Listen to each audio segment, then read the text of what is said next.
tarde. Vamos dar início a mais um podcast, a nosso podcast aqui E o assunto de hoje é sobre a análise quantitativa e estudos com análise quantitativa e qualitativa. E qual a importância desses estudos, né, para validar e dar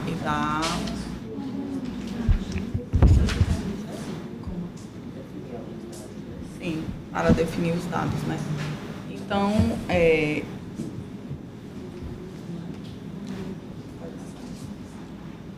o estudo com análise quantitativa, ela é uma técnica que usa métodos basicamente matemáticos e estatísticos, né, para analisar dados numéricos. E consiste basicamente em uma abordagem sistemática e rigorosa para coletar e avaliar esses dados, para que se dê credibilidade a esse estudo. Essa abordagem, essa sistemática, né, a abordagem deve ser sistemática e rigorosa para que esse estudo tenha essa credibilidade. Ela é usada em diversas áreas, não só na área da saúde, né, na área de finanças, gestão de investimentos, química, geologia, entre outras áreas, né?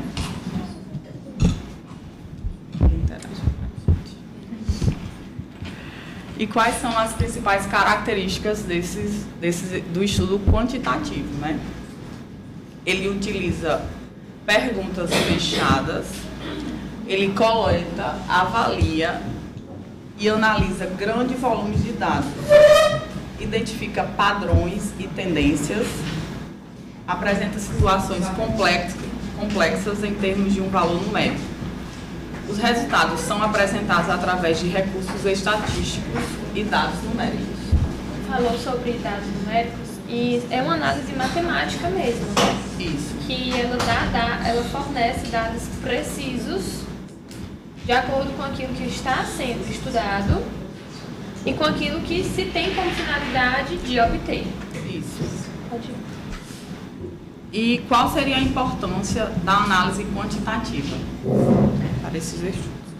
A análise ela ajuda a identificar padrões e tendências nos dados, certo? Através desses dados, numa ampla coleta de dados, ela vai identificar padrões e tendências nos dados e dessa forma é fundamental para a tomada de decisões clínicas. Além disso, também é possível processar grandes quantidades de dados em pouco tempo, o que nos permite uma eficiência rápida nas abordagens de pesquisa. Então, ela é uma pesquisa, um estudo bem objetivo, né? Quando Isso. você precisa de uma rapidez, é muito interessante usar esse tipo, né? Não vai ter todo aquele detalhismo, aquela coisa bem objetivo e rápido. E é algo que é uma informação mais precisa, não é uma informação correta, e normalmente ela parte a partir de dados numéricos. Isso garante a sua eficácia, né? E onde pode ser usado, né, os exemplos de aplicações desses estudos quantitativos, né? Análise de padrões em vastos bancos de dados, né, através de bancos de dados, relação entre saúde e doença, como a gente já viu, né, que não só na área da saúde, mas tanto na área de finanças, então, padrões patológicos de alta frequência. Determinação de quantia de um componente e uma mistura na solução, que seria na área da química, né? A avaliação de diversos aspectos de uma empresa, que seria na área organizacional. E como é feita essa análise? Como seria feita, basicamente, essa análise? Envolve várias etapas importantes para garantir a precisão e até a validação desses estudos. Como foi falado no início, que é feito rigorosamente, né, esse estudo de forma rigorosa para garantir a precisão e a validade dos resultados. E E aí, dentro desse quesito, quando a gente vai realmente iniciar uma pesquisa quantitativa, a gente precisa observar, realmente tentar responder uma situação-problema. Então, por exemplo, qual a taxa de sucesso de implantes dentários em pacientes fumantes? Será se tem alguma relação uma coisa com a outra? Hoje em dia a gente sabe, porque teve alguém que já fez essa pergunta anteriormente e já analisou os dados nesse sentido para fazer a correlação entre essas duas situações, né? Então essa situação do problema é o que vai guiar de fato a pesquisa, que é o principal ponto de partida. E aí quando a gente está falando em coleta de dados, a gente precisa escolher um método que já, teoricamente, já tenha sido validado, que já tenha sido usado, ou seja, um método que tem confiabilidade. E aí, dentro disso, a gente pode ter diversas fontes de dados. Tem as fontes primárias, que são questionários, experimentos, sensores, e os secundários, onde eu vou observar o banco de dados, prontuários de pacientes, para eu coletar essas informações e tentar fazer uma relação entre elas. Claro que, como a gente está falando aqui de uma análise quantitativa, nem sempre a gente vai conseguir fazer uma relação tão direta das coisas. Pode ser que a gente encontre dados que não sejam relevantes, né? Dados que não sejam de relevância significativa. Por isso que a gente precisa definir muito bem a nossa amostra. O que é essa amostra? Essa amostra, por exemplo, eu vou fazer uma pesquisa sobre incidência de cárie em todas as escolas do Brasil. Eu vou visitar todas as escolas do Brasil para ter as informações relacionadas a todos aqueles pacientes? Não. Eu vou precisar definir uma amostra que seja significativa. Então, eu vou selecionar os estados que eu vou visitar. Dentro desses estados, eu vou selecionar as escolas, as cidades que eu vou visitar. E dentro das cidades, eu vou selecionar as escolas que eu vou visitar. E aí, dentro disso, eu preciso ter uma amostragem que seja coerente. Eu não posso, por exemplo, visitar somente escolas que sejam, por exemplo, escolas da rede municipal. Eu preciso ter também, se eu for analisar de forma geral da educação, escolas privadas. Por quê? Meus pacientes eles não estão só no serviço público. Além disso, a gente sabe que o poder socioeconômico vai ter influência direta na minha pesquisa. Então, vai ser um viés. Se eu tiver uma amostragem que não representa o número do todo, eu posso ter uma pesquisa que não vai me dar as informações corretas, né? Sim. E aí, dentro disso, a gente precisa remover esses valores que são inconsistentes, por exemplo, padrões duplicados. Então, vou pegar um prontuário de um paciente que tem duas informações, o paciente tem 2 prontuários, então vou excluir essas informações que são inconsistentes, vou fazer o tratamento desses dados que possam estar ausentes, por exemplo. Vou excluir os pacientes que são analfabetos. A gente pode ser um nosso critério de exclusão, por exemplo, e vou codificar as variáveis. O paciente tem diferentes níveis de recessão gengival. Posso colocar, o paciente tem um grau de recessão gengival severa. Vou atribuir esse número 5, por exemplo. E aí, de 0 a 5 vai ser meu padrão. E aí eu vou pegar todos esses números, fazer uma tabulação para a gente definir uma amostragem, né? De fato. E aí, dentro disso, eu vou realizar a minha pesquisa, seja com questionário, seja com estudos observacionais. Se a gente está falando já de um estudo, né, retrospectivo nesse sentido, é importante que eu pegue esses dados que já tenho, né, questionários, prontuários, que vai ser muito mais fácil para mim como avaliador do que eu realmente fazer o exame em cada paciente para observar esses dados, né? E a última parte é, de fato, processar e analisar esses dados. Então, os dados que eu obtive, eles vão realmente confirmar ou rejeitar a minha hipótese. Voltando para aquele exemplo inicial. Pacientes que são fumantes, eles têm uma taxa de sucesso realmente, uma taxa de insucesso maior do que os pacientes fumantes, quando a gente fala de implantes dentários. O que é que meus dados vão dizer? Eu não posso responder nem que sim, nem que não. Quem vai responder são os dados, né? E aí esses dados vão dar uma relevância significativa ou não. Então, em relação à minha amostragem, eu vou fazer um cálculo que vai me dizer se aqueles dados têm uma relevância estatística, que eles são confiáveis, ou que são dados que não têm uma relevância estatística. E por último, a gente vai de fato compartilhar esses resultados, seja através de tabelas, de artigos científicos, de gráficos, para que a gente possa aí sempre guiar tanto a pesquisa científica, mas também a tomada de decisão clínica, como já foi falado em relação às políticas públicas também. Essas análises quantitativas são de grande importância porque elas vão aí movimentar grandes quantias de dinheiro, de políticas públicas, então precisa ser feito de uma forma precisa. Tomada de decisões também, né? Exatamente. E dando continuidade, eu vou falar sobre os tipos de análise de dados, né? Dos dados quantitativos. E eles são usados com bastante frequência. Como já foi dito, né? Um estudo sobre uma escola, escolher aluno na escola para poder fazer um estudo, tanto em saúde bucal como qualquer relação com alguma outra doença. E eles são usados Nós temos vários tipos de análise de dado e cada análise de dado ela possui uma indicação específica, né? Então, como vamos dar continuidade à análise descritiva, que nós temos algumas medidas dentro dela, como por exemplo média e medianas, modas, desvio padrão, variância, tabelas e gráficos. Todos esses são como que eu posso falar? São medidas de análises dentro do estudo quantitativo, numa análise descritiva, né? E ela é um tipo mais frequente de análise quantitativa. E tem objetivo, né? E capacidade de revelar a situação como ela é, sem nenhuma interpretação.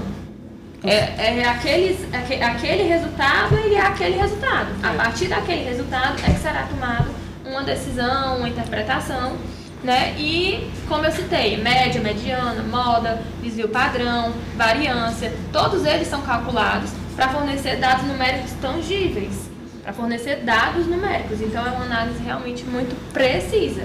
Lógico que, para que seja uma análise precisa ser coletados dados de forma também precisamente. Então, a coleta de dados ela tem total relevância.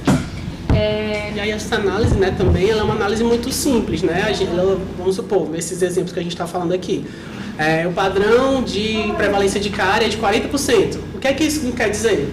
Não quer dizer muita coisa. De onde está vindo realmente... 40% de quanto? 40% de quanto? E realmente esses pacientes, por que eles têm esse índice tão alto? O que foi que aconteceu? Então é uma análise, vamos dizer assim, crua, né? Que a gente precisa realmente trazer dados da literatura para a gente conseguir embasar. Um cálculo matemático, né? Você fez a conta, deu aquela resposta. Exatamente. Você fez certa, vai dar uma resposta E nem sempre essa resposta quer dizer alguma coisa, sim, né? Pode ser que... Só é um número, mas por que deu aquele número? Exatamente. E também nós temos a análise inferencial, né, que nós utilizamos para fazer generalizações sobre uma determinada população com base em uma amostra. Da forma que eu pude entender, é como se eu fosse abordar um grupo, algo maior, uma população, e ela vai me dizer ali o resultado geral da situação. Não é algo tão preciso. Né? Então, como por exemplo, a gente vai utilizar para testar uma hipótese, conduzir alguma análise de regressão ou medir intervalos de confianças. E dentro dessa análise, nós temos alguns outros testes, como por exemplo, teste de hipótese. Verificar se tem alguma diferença significante entre alguns grupos. Nós temos o teste de Student, o ANOVA, que também já foi muito falado. Que ele vai comparar médias entre 3 ou mais grupos, vai comparar resultados entre outros grupos, né, entre uma quantidade de grupos maiores. E também temos o Q-quadrado. Também nós temos outros tipos de análise, que no caso seria a de correlação de dados e regressão, que acabou que a gente não colocou aqui para também não deixar algo tão extenso, e também temos a modelagem de estatística avançada. Agora eu não vou entrar muito neles, mas qual seria a diferença entre a análise qualitativa e a análise quantitativa? No nosso caso, a análise quantitativa, ela se baseia em dados numéricos, em algo mais preciso, mas ele tanto pode ser feito a partir para que a gente consiga analisar algo pequeno, como também para que a gente consiga ter uma análise de algo maior. Isso. Padrões e relações estatísticas. Tornando mais eficaz do que até a qualitativa, porque não tem essa, né? Não tem a subjetividade. É bem objetivo, né? É um dado mais correto, é um dado mais preciso, né? Porque são perguntas fechadas, né? Então, É rigoroso, é feito de forma bem rigorosa, e são dados matemáticos mesmo. Basicamente, 1 mais 1 igual a 2. Você faz um cálculo certo, a resposta vai estar certa. Do estudo qualitativo. E aí, porque o qualitativo não envolve a parte numérica, né? Exato. Mas uma entrevista, um questionário, algo assim, para que... São interpretações. Que o pesquisador pode... São interpretações. Então, enquanto a quantitativa, ela foge da interpretação, porque ela vem baseada em estudos precisos e numéricos, a qualitativa vai justamente na parte da subjetividade, por causa que é... Mas a gente também, né, pode transformar esses dados mais subjetivos em dados matemáticos, né? Vamos supor, quando a gente fala para um paciente, qual o nível de ansiedade, qual o nível de dor de 0 a 10, 0 sendo nenhuma dor e 10 a pior dor. Então a gente pode pegar esses dados, né, dar cada nível de dor um número e a gente conseguir analisar de forma matemática também. Se você tornar isso matemático, sim, porque se você colocar, porque dentro da qualitativa, você pode fazer um questionamento sobre o nível de dor, o nível de ansiedade, tornando isso a percepção do paciente. Então, já não entra na quantitativa, né? Exatamente. Ou seja, a partir da análise qualitativa, a gente também consegue colher dados para poder fazer uma análise quantitativa de acordo com os pacientes ali do teu consultório. A gente vai fazer uma análise sobre os pacientes do meu consultório. O que é importante para, vamos dizer assim, para a seriedade e validação dessas informações é justamente quando traz para o dado matemático, né? Porque você... Mas tem como dentro da qualitativa você poder colocar um pouco mais eficaz, né? Trazer justamente para validar, vamos dizer, dar seriedade a esse dado, ele deve passar para o quantitativo, né? Pegar uma opinião, né? Isso, não, é a pegar minha visão. essa parte do qualitativo, que baseia-se em interpretações, e transformar isso em dados numéricos e matemáticos para ser uma correlação validado, né? Exatamente. Pronto.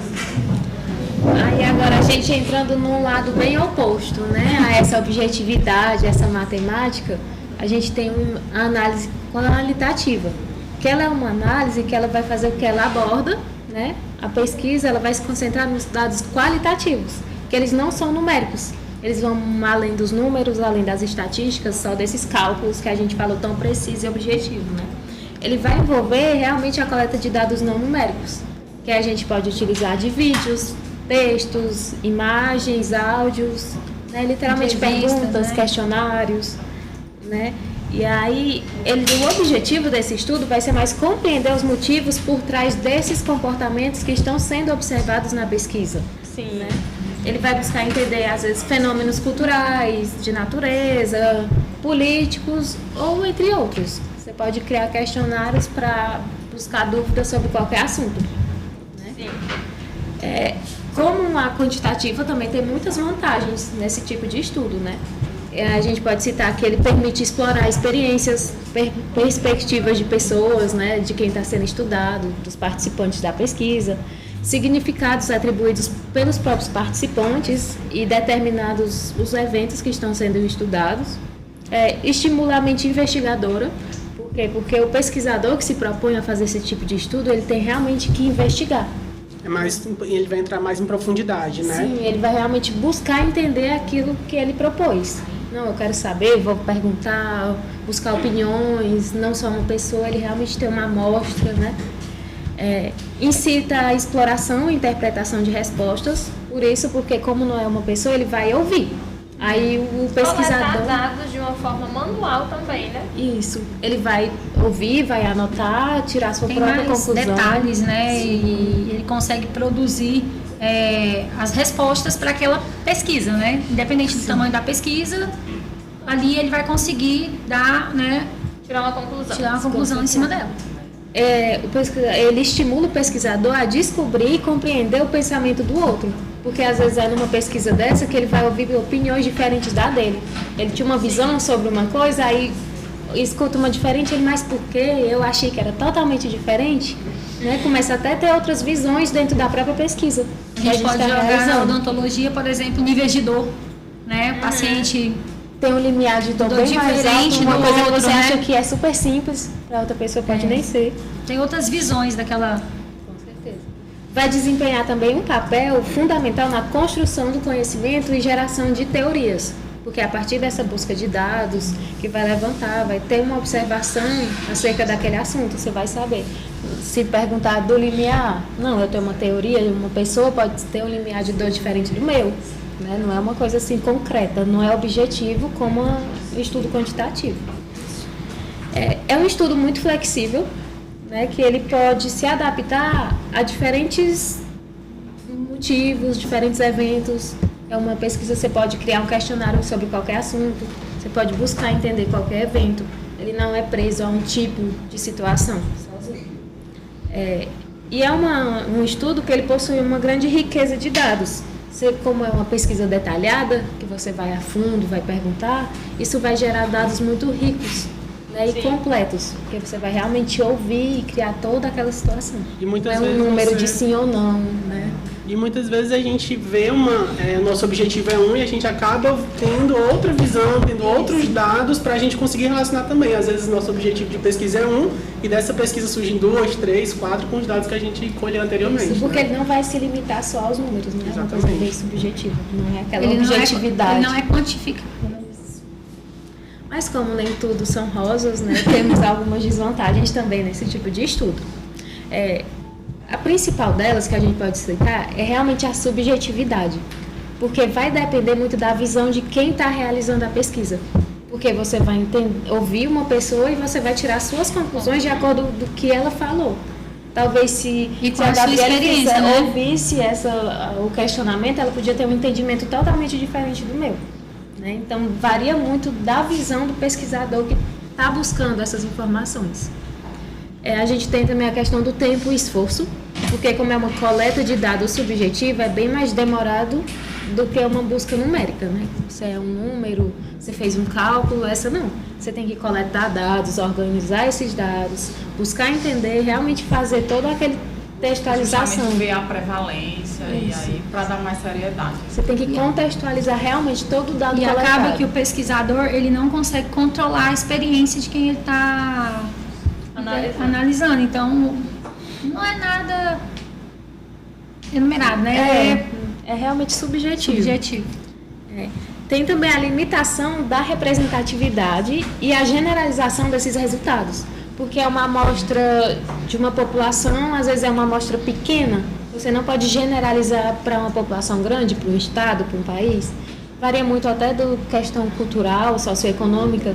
Eu entrevistei pessoas mais pobres no interior.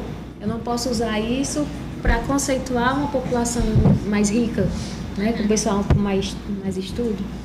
E também temos a dificuldade de quantificar os dados coletados por essa subjetividade. E às vezes tem muitas pesquisas que exigem o dado numérico, exatamente para ter maior confiança, né, essa confiabilidade. E muitas vezes os dados coletados, eles não podem ser enumerados. Sim. Sobre essa análise qualitativa, ela tem alguns métodos para fazer essa análise, né? Por exemplo, pode ser feito, que é o mais comum, a maneira de fazer pesquisas, com entrevista, né? Com os entrevistados, é o método mais comum de se realizar essa pesquisa qualitativa. A gente pode fazer uma pesquisa focal com grupos específicos, para descobrir a reação, como eles sentem em relação a ações específicas. Tem os estudos etnográficos. O que são esses estudos etnográficos? São os estudos com relação a um grupo social específico. Por exemplo, se eu quero avaliar a resistência de crianças do distrito rural de Quixadá, por exemplo, quanto ao uso do fio dental. Isso seria um estudo etnográfico. Você vai estudar um grupo específico, determinado por um caráter social sobre algum aspecto que você quer estudar. Essas pesquisas qualitativas, na ontologia, ela não é tão utilizada quanto as quantitativas. As quantitativas, elas são geralmente a base, mas não significa que essas pesquisas qualitativas, elas não tenham importância, tem até grande importância em muitos aspectos. Elas geralmente são usadas mais pelos acadêmicos, pelos profissionais da área de humanas, mas que dentro da área da saúde, elas também têm muita importância. Outro exemplo de estudo são os feedbacks, né? Esses feedbacks, um exemplo que a gente poderia utilizar seria qual é a atenção, qual é a perspectiva, qual é a experiência que os pacientes, por exemplo, da Clínica 2 de endodontia, quais são as experiências que esses pacientes da Clínica 2 estão tendo a respeito dessa Clínica 2. Então, através de entrevista, através de fotografia, através de análises desses pacientes, de conversas, de vídeos, a gente pode ter... satisfação dele do resultado pode saber a do tratamento, satisfação, né? qual é a experiência que eles estão tendo sobre a respeito dessa clínica, e com esse feedback pode-se analisar quais são os lados positivos, quais são os lados negativos, para que a gente possa consertar, possa alterar, possa modificar para melhorar essa experiência do usuário com o serviço de saúde que está sendo prestado a ele. Né? E o que não faz parte de uma pesquisa quantitativa? Tudo aquilo que não faz parte da qualitativa é geralmente aquilo que faz parte da quantitativa, que é os números, análises, estatísticas, esses comparativos, é você tentar quantificar. Na pesquisa qualitativa, você não tenta quantificar, você tenta interpretar experiências, tenta interpretar pensamentos, tenta interpretar experiência dos usuários. Então, isso é a pesquisa qualitativa, não tem nada a ver com quantificações. E a experiência do usuário, né, ela também parte de uma interpretação do usuário. Sim. Porque às vezes a experiência, eu e você somos usuários. Mas a minha experiência, a minha opinião é uma e a sua é outra. Pode ser uma totalmente contrária. E eu vou passar a minha opinião, que a minha opinião nesse estudo vai ter uma relevância. Porém, a minha opinião pode ser algo errado. Que eu posso não concordar com você, Exatamente. você pode ter uma visão totalmente diferente. E isso até é uma das características que dificulta a replicabilidade da pesquisa qualitativa. Então, é um dos pontos negativos que ela dificulta essa replicabilidade, né? Mas o objetivo dela maior, né, é poder aprofundar mais e ilustrar todo o objetivo da pesquisa. Então, por exemplo, aqui na qualitativa, a gente pode exemplificar um paciente que está em tratamento ortodôntico, né? Então, você pode fazer um questionário, essas perguntas, para avaliar o nível de satisfação dele durante esse tratamento. Então, às vezes, para você, o tratamento está dando resultado, você estava satisfeito, mas às vezes eu tive uma experiência ruim, aquilo ali me incomodou, eu tive alguma, né? Então, o objetivo, independente do tamanho dessa pesquisa, né, de satisfação, seja pequeno ou grande, é dar respostas àquele trabalho, né? Que está sendo estudado. E dentro, né, desse objetivo dele de aprofundar e de ilustrar, né, mostrar que essa pesquisa, para ela se tornar uma pesquisa eficaz, né, você pode envolver várias outras fontes de dados para poder dar mais credibilidade, né, e também poder uma descrição, né, vários pacientes descrevendo, né, relatando de forma densa, né, isso também dá mais uma credibilidade que, diferente da quantitativa, né, não tem, fica muito subjetivo. E como é que a gente faz uma pesquisa de caráter qualitativo? Não é por não precisar de dados estatísticos, de números, que ela pode ser feita de maneira casual. Ela precisa de um projeto de pesquisa, esse projeto de pesquisa precisa ter um roteiro claro, bem definido, perguntas ou maneira de coleta de dados, eles precisam ser estruturados, precisam ter uma ordem, essa ordem precisa ter uma linha de pensamento específica. Se forem feitas perguntas em entrevistas, essas perguntas elas têm que ser claras, elas não podem apresentar uma dubiedade para você não arriscar que o seu entrevistado ele não entenda a pergunta e não saiba como responder, ele confunda o que você quer saber dele. E um aspecto que eu considero muito importante, essa pergunta ela não pode ser tendenciosa. Eu não posso induzir ao meu entrevistado a responder aquilo que eu quero. Que, por exemplo, eu vou fazer uma pesquisa sobre a opinião dos entrevistados a respeito de um tratamento endodôntico, sobre o pós-operatório. Eu não posso perguntar a ele o que você acha do tratamento endodôntico? Ele causa dor?